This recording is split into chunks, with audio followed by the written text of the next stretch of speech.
Na mpenzi mtazamaji wa channel hii ya Zenji Max, usisahau kusubscribe, kulike pamoja na kucomment ili uweze kupata notification pamoja na update mbalimbali ambazo zinaendelea kwenye mitandao yetu mbalimbali ya kijamii.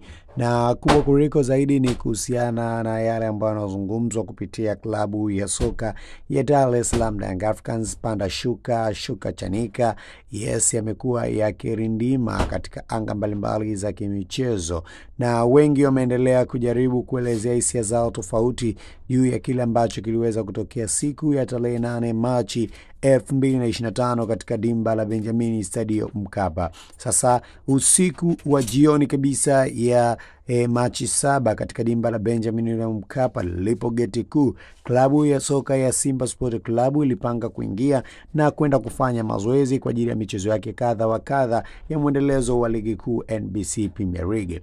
Kutokana na sababu ambazo zikuwe kwa wazi, mabamsa wa klabu ya soka ya Dar es Salaam Young Africans walikuta moja kwa moja kiwatoa wachezaji wa klabu ya Simba kwa basi lao na kuweza kuwarudisha huko walipoweza kutokea.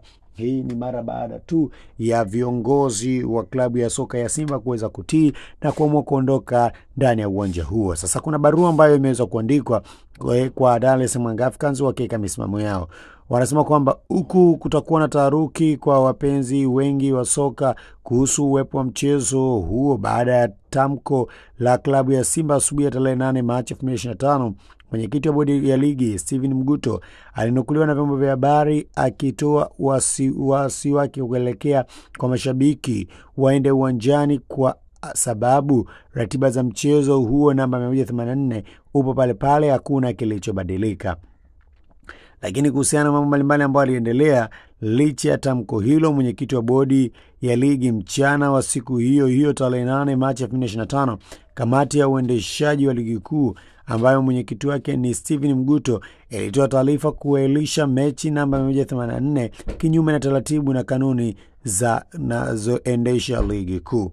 Kutokana na hayo mambo ambayo yameendelea, klabu ya Yanga imepewa haki yake ya ushindi ambayo wanaitaka inayotekelezwa kwenye kanuni pindi timu moja inapogoma mechi.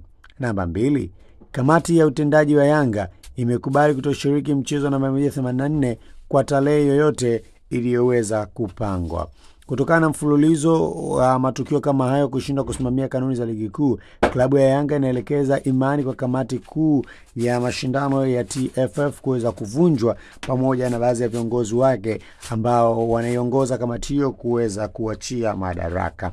Hata hivyo, klabu ya soka ya Yanga haina imani na mwenyekiti wake Steven Mguto na katibu wa kamati hiyo Almas Kasongo. Hivyo tunaliomba shirikisho la mpira wa miguu TFF kuvunja kamati hiyo na kuteua viongozi wengine waadilifu na wenye nia njema, maslahi mapana ya mpira wetu wa ligi kuu NBC Premier League na Tanzania kwa ujumla.